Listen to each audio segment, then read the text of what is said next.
Hey, doctor, can you hear me? I can hear you fine, Governor. Honor. I don't know how you, anytime I'm feeling exhausted, I then just think of you, and I have no excuses, no nothing. Just gratitude to you and your example. Thanks. God bless you. I don't know how you handle the criticism nor the accolades. I don't know the triumphant quality that is all things you, and how grateful we are as a country and a world. So I really honored to be with you today. Well, thank you. That's very nice of you. Thank you. You guys ready? Tell us when. We're ready. Ready? Hey, doctor, thank you so much for taking the time to be with us. And I wanted just to start right off the top because of some news out of this state. Just an hour or so ago, we were informed that this new variant, this new strain that we've identified, obviously from the United Kingdom, some other parts of the globe, identified in Colorado yesterday, has been identified here in the state of California, in Southern California. And I know there's been a lot of conversations around the issue of virulence, the issue of transmissibility, but I'm curious more broadly on the issue of diagnostics, on the testing side, immunity. Have we received enough information to really understand the impacts in other categories, not just on the issue of severity of disease and the transmissibility of this disease?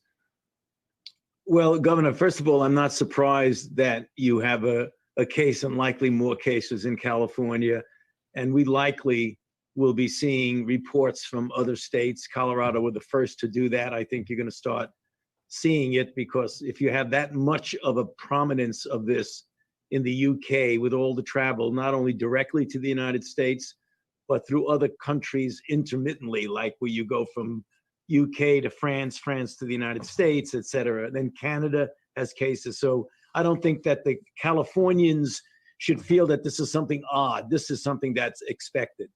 With regard to your specific question, there's a lot we know about it because our British colleagues have been studying it carefully. And there are things that we will soon learn more about them in a more definitive way, literally as the days and weeks go by. So the things you mentioned is that it looks pretty clear from the UK group that, in fact, the transmissibility of this mutant is more efficient than the transmissibility of the standard virus that we've been dealing with up to now.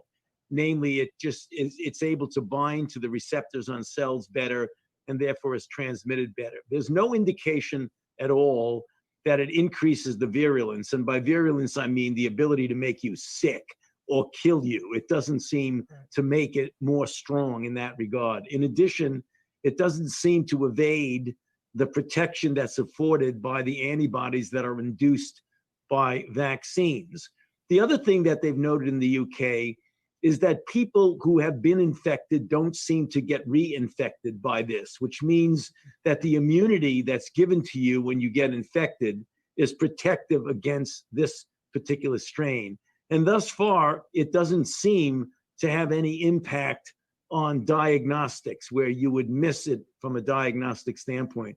One of the things, Governor, we want to keep our eye out on is that since these are specific mutations, we want to make sure that they don't evade the protection of certain of the monoclonal antibodies, because the monoclonal antibody is against a very specific component of the virus.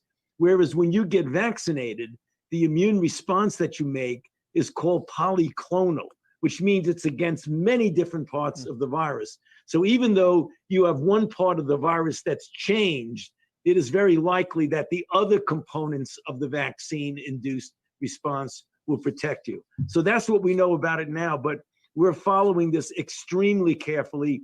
We have isolates from the UK. We're working on it here at the NIH and at a number of other laboratories throughout the country.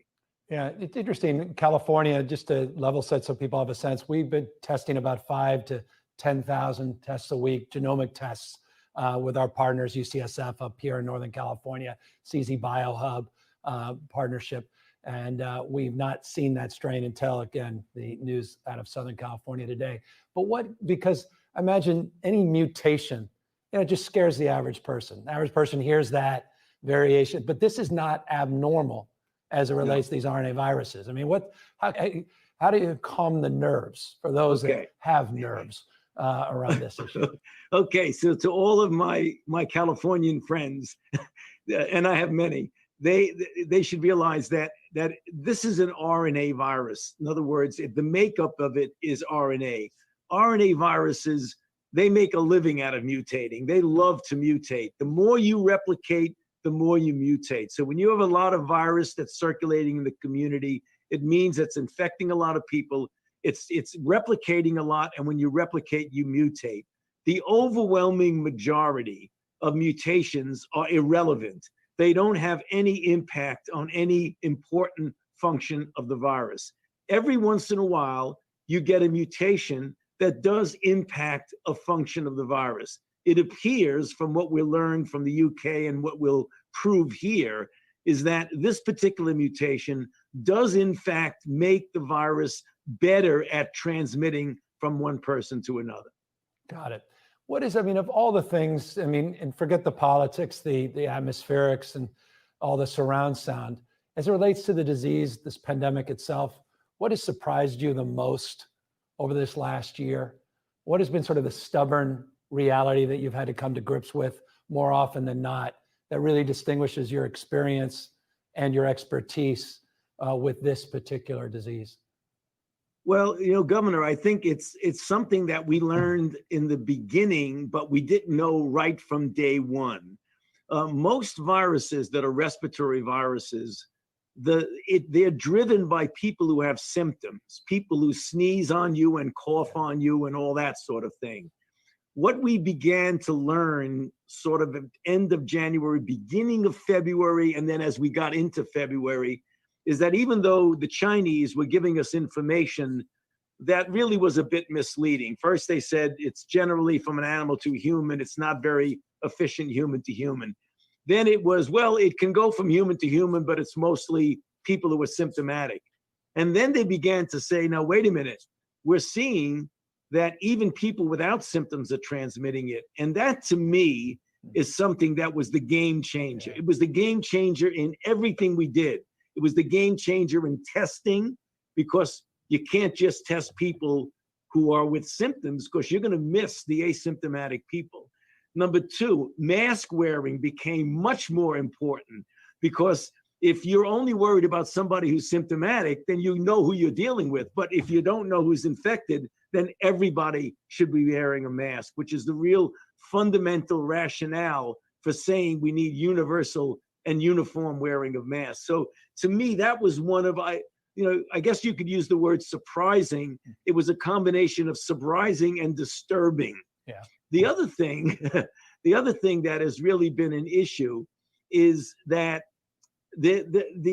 I've never seen a virus like this, and I've been dealing with viral outbreaks for the last 40 years, where you have such a range of involvement of seriousness from 40% of the people who get infected and have absolutely no symptoms at all, to those who have symptoms.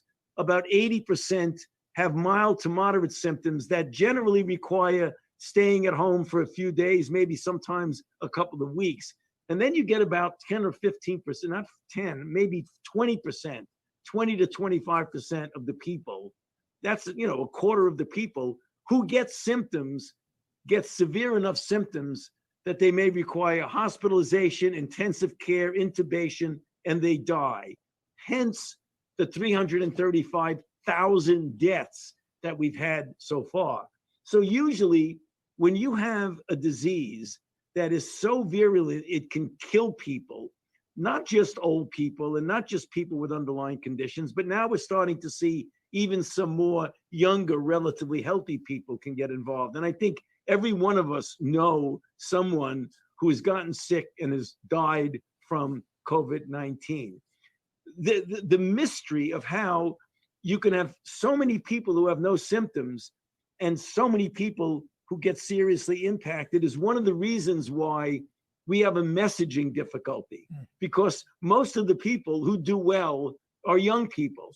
And they say, what do I got to worry about? My friend gets sick, they don't even know they're sick. My friend gets infected and he's out of action for 2 days and then he's back. And they don't see the people who are in the intensive care units and who are dying. So they say to themselves, why do I need to interrupt my life and interfere with a normal life when I need to get shut down? And that's the reason why there's that, in some respects, dichotomy of people that sometimes takes political connotations. Like, you wear a mask if you're on this side of the group, and you don't wear a mask if you're on the other. Yep. The uniqueness of, I've been through many, many crises for public health. I've never seen some infection that has been in the middle of such divisiveness. That makes public health messaging and public health implementation extremely difficult. And Doctor, you say that in everybody's full knowledge of your involvement with HIV and AIDS, which certainly had a political component, but you suggest nothing like this, huh?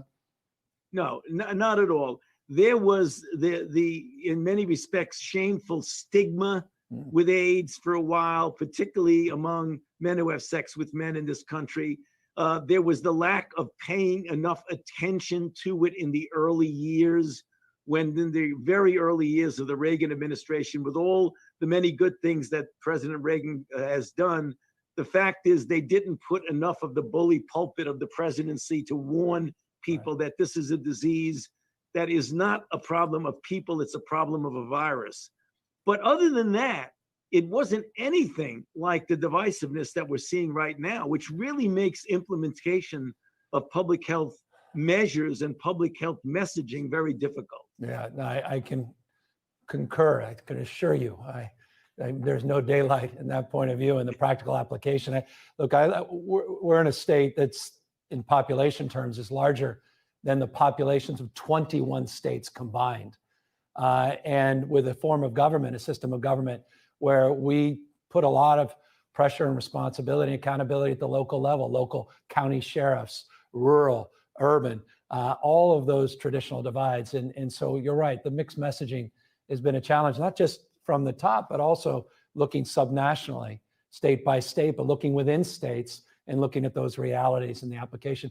From your perspective, did you see, 6 months, even 6 months ago, did you think we'd be where we are today, 300,000+ lives lost? Or did you think that we would get it and get something done more impactfully in terms of mitigating the spread and transmission of this disease?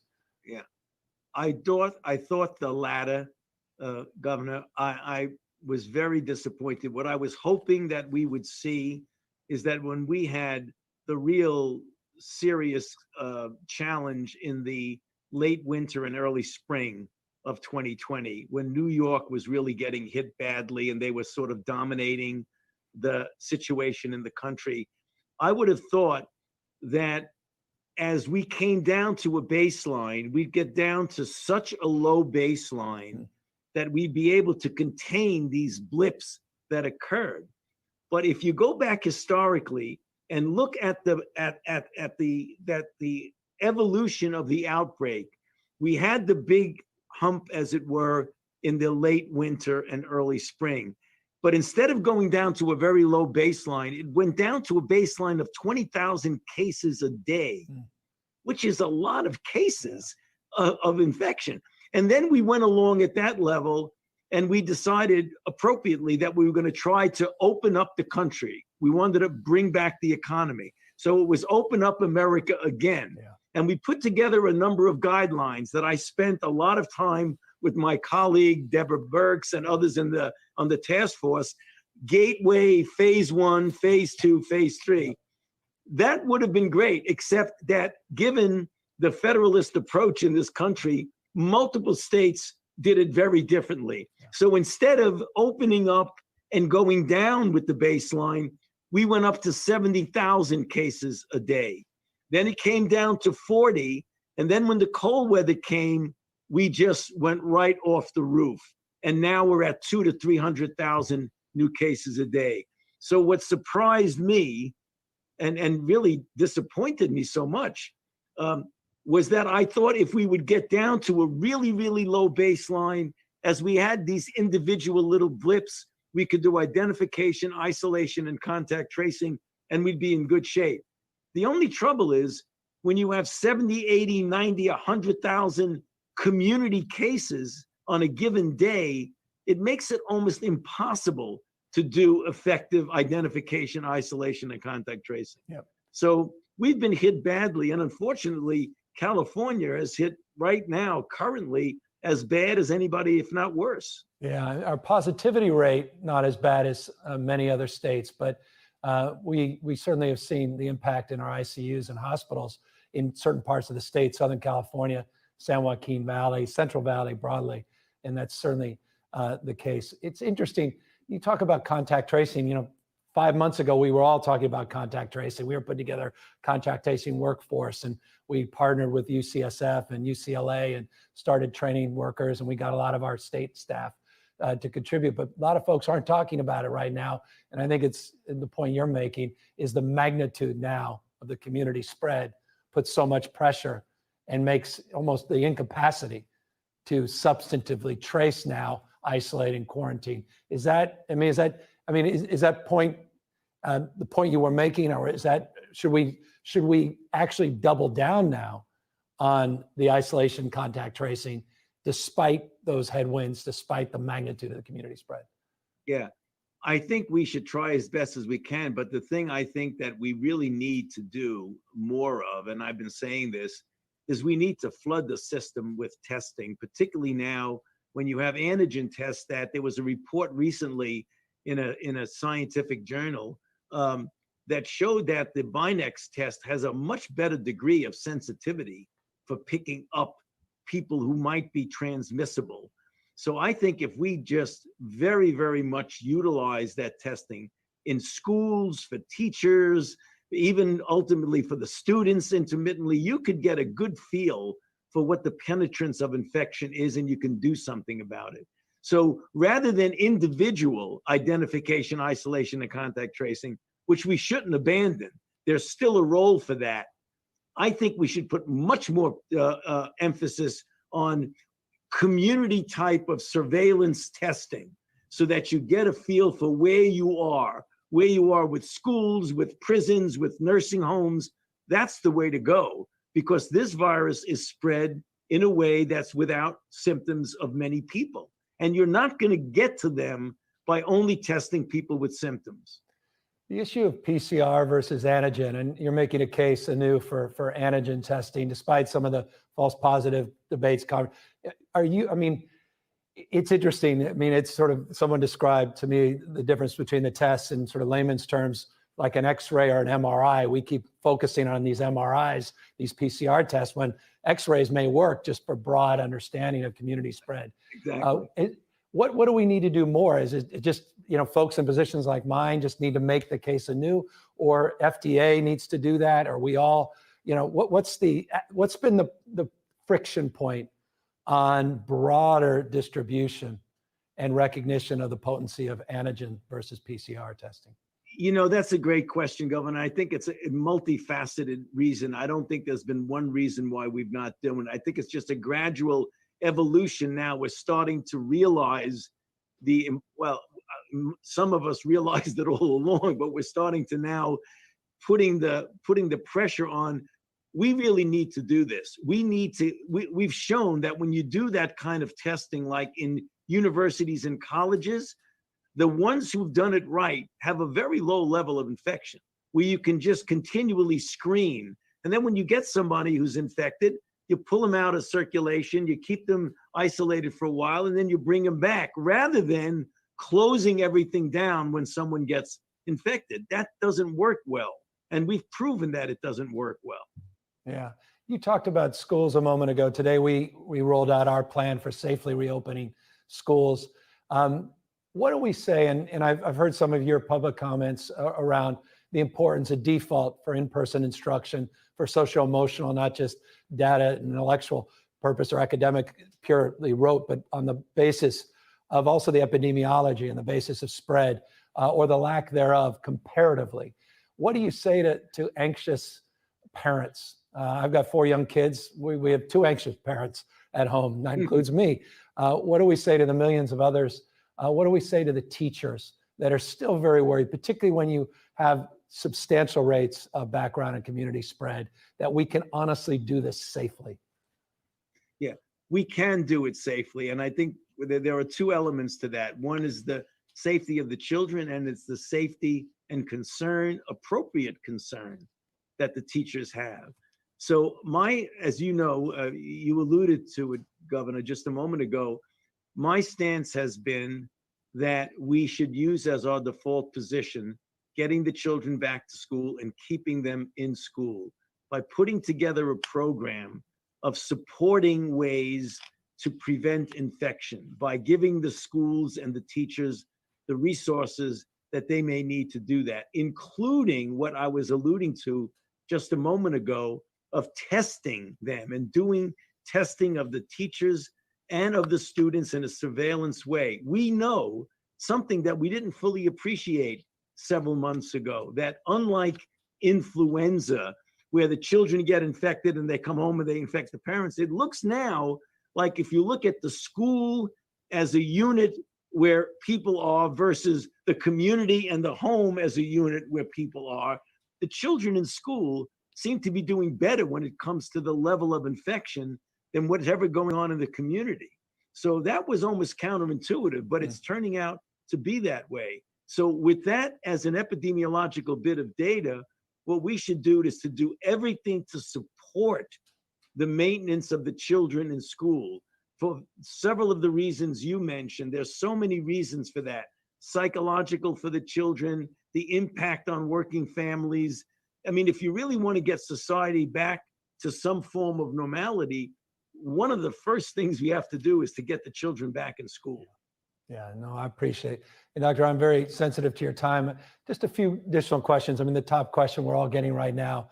And I'm of the humble opinion we all should be a little humble, because I think it's an extraordinary accomplishment. And I want to just congratulate you and all the team, Vice President on down, on Operation Warp Speed. I think it's an extraordinary accomplishment. The idea that, I was here in February learning about this virus. It was Corona, it was C9. I didn't even understand it. We had a Princess cruise line off the coast of California. We were starting to bring repatriation flights from Wuhan. No other state wanted those flights. And we were just grappling with the idea that now we've already administered over 300,000 doses, I think is extraordinary. So I say that with respect that is, I think, deserved and is well earned by all of you that made that possible. But there's been some frustration, a little bit of frustration. We may have overpromised a little bit in the short run about the availability and the distribution of the vaccine. Have you adjusted based upon some of your previous comments where you expect we will be? I know we've gotten into herd immunity conversation. Is it 70%, 75, 80, 85%? But moreover, what's your sense? What do you say to someone who's looking out and is just hoping they're going to have a 4th of July like they had 2 years ago? Or is it really a September, October reality of some semblance of normalcy? Are we behind a number of months, or are we within a margin of error, third quarter, second quarter of the next year of hitting close to herd immunity? Okay, no, you've asked a lot of questions, but they're all connected. So they'll be relatively easy to answer, Governor. So first of all, I had a good conversation at 7:30 this morning with General Gus Perna, who, as you know, is the person in Operation Warp Speed who's responsible for the delivery of the vaccines. And he admits that we're a bit behind, but what he believes strongly that in any massive undertaking, like the initiation of a massive countrywide vaccine program, you're going to get some bumps in the roads and some hiccups. And we believe, and he believes, and I trust him. He's somebody who is the kind of a person who is he's all into this, and he's doing everything he can, and he's good at his job. He feels that as we get rolling, we're going to be able to catch up. So the original proposal was 20 million doses, 40 million doses for 20 million people by the end of December, where you would give 20 million doses and hold 20 million back for the second shot. So they've delivered 11 million doses, and there have been about 2 to 3 million people who've been vaccinated. That's below the 2020. But as we get into January, the feeling is that we're going to gain momentum to be able to catch up. So that my feeling then is, let's assume, Governor, that we do catch up. And I'll answer the rest of your questions, which are all important questions. If we go through the priority people, we started off with healthcare workers and people in nursing homes and long-term care facilities. The next level were 75 and older and people who are critical to the running of society. And then the third level and the fourth and the fifth. By the time we get to the priority people, it likely will be the beginning of April. I would say end of March, beginning of April. So let's say at April, it will be what I call open season, namely anybody who wants to get vaccinated can get vaccinated. If we then diligently vaccinate people in April, May, June, July, that we will gradually and noticeably get a degree of protection approaching herd immunity, which I believe, first of all, no one really knows what absolute herd immunity is for coronavirus. We know what it is for measles because we have decades of experience with measles. So I would say it's somewhere between 70 and 85%. I believe that if we do the kind of vaccines through April, May, June, July, that by the time we get to the early fall, we will have enough good herd immunity to be able to really get back to some strong semblance of normality. Schools, theaters, sports events, restaurants. I believe if we do it correctly, we will be there by the early fall. That's encouraging. And final question. A lot of asked, lessons learned, 1918, 1919, so many ways, some similar contours, politics, politicalization of masks, even back 102 years ago. Some of the issues around surge. Some have suggested we're in a second wave. Some have suggested this is a third wave. Some have suggested it's insignificant debate. But there is a sense that there's a hopefulness, rather, not just sense that this may be the last big surge. And some have described a surge on top of a surge. You have others surge on top of a surge on top of a surge, with the prospect now of Christmas, Hanukkah, obviously the holidays, more broadly defined, New Year's. Do you believe this is the last big surge that we will have to battle through? Governor, I can tell you that, again, you can never guarantee anything, but I believe strongly that if we pull together as a nation and do the kind of public health measures seriously and uniformly up into and beyond the time that vaccines kick in, I believe that we can crush this outbreak within the time frame that I just mentioned to you. I really strongly believe that if we get people vaccinated, and let me use my conversation with you to encourage my friends and colleagues and everybody who I don't know in California, that if you have the opportunity to get vaccinated, please get vaccinated. It's a safe and it's a highly efficacious vaccine that could save your life, the life of your family, and the community. So I believe with those two things, adherence to the kind of things that you've been talking about in California, the public health measures, and as we gradually get more and more people vaccinated, we're going to be looking at this thing in the rearview mirror. I'm very confident that if we do those things right, that will happen. I appreciate it. And forgive me for belaboring just one quick question, because we're in the midst of this intense dialectic, not in the midst. We've been for many, many months on stay-at-home orders, on guidelines, modifications to how businesses operate. I come from a private sector background, restaurants, hotels, bars, and wineries that have all been impacted. So it's not an intellectual exercise for me as an entrepreneur before I got into elected office, and the impact, the emotional impact, not just financial impact, of people whose entire dreams are on the line in terms of that entrepreneurial mindset and the impact it's having on their families and those that they employ and they support. There's this intense debate we're all having around the issue of the economy or public health. And I've heard you say it before, and it's so important if you can just help amplify the public health message is the gateway economic message to get us exactly where you just described we're about to go.